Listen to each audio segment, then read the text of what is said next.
پھر ایک اور جگہ آپ نے فرمایا کہ لوگ جب جنت میں چلیں گے تو اویس بھی چلے گا، جب جنت کے دروازے پر پہنچے گے تو اللہ تعالیٰ فرمائیں گے اویس کو روک لو، باقی کو جانے دو۔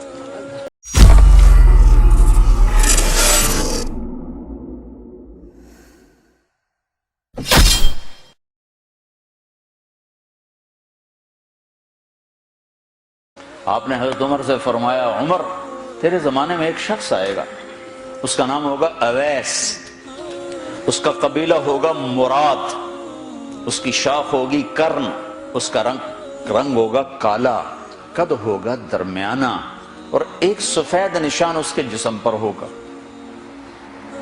جب وہ آئے تو تم اس سے دعا کرانا، علی تو بھی کرانا، عمر تو بھی کرانا، اور میں قسم کھا کے کہتا ہوں کہ اویس جیسوں سے دنیا بھر جائے تو عمر و علی کے ایک بدن کے بال کے برابر نہیں، لیکن اس کے ذریعے سے ایک پیغام آگے پہنچانا تھا۔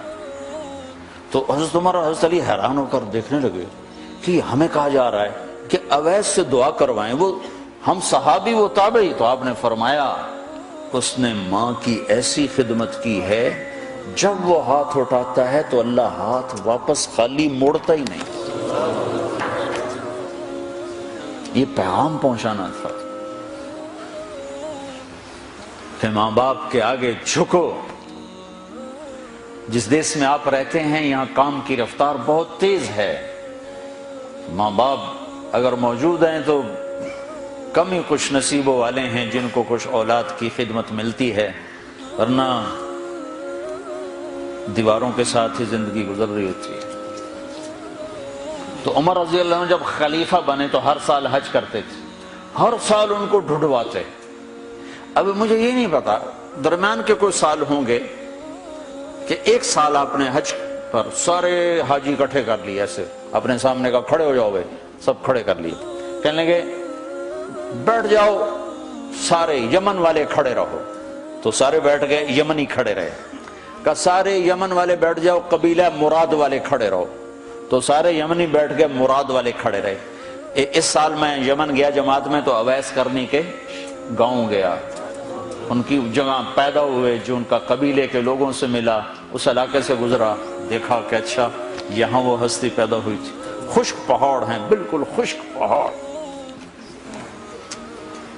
پھر آپ نے کہا مراد والے بیٹھ جاؤ، قرن والے کھڑے رہو، تو صرف ایک آدمی باقی بچا۔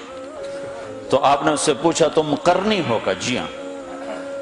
اویس کو جانتے ہو؟ کہ جانتا ہوں، میرا سگا بھتیجا ہے، میرے بھائی کا بیٹا، لیکن وہ تو تھوڑا پاگل سا ہے، آپ اس کا کیوں پوچھ رہے ہیں؟ تو عمر رضی اللہ تعالیٰ عنہ رونے لگے، کہا وہ نہیں، تو پاگل نظر آتا ہے۔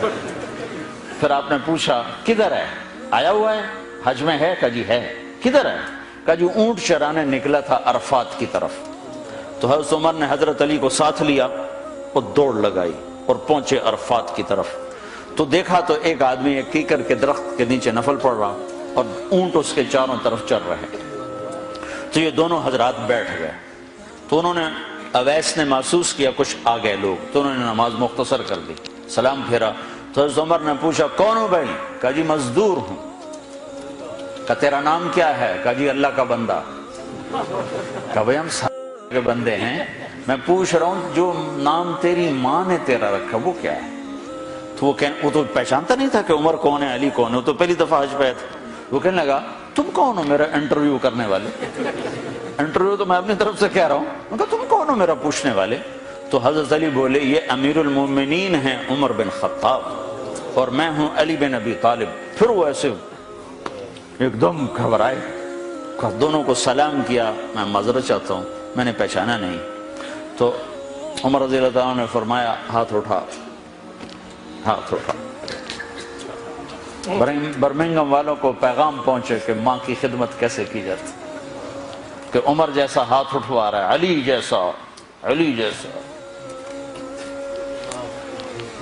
تو وہ کہنے لگے میں آپ کے لیے کیسے ہاتھ اٹھاؤں، میری اوقات ہے کہ میں آپ کے لیے دعا کروں؟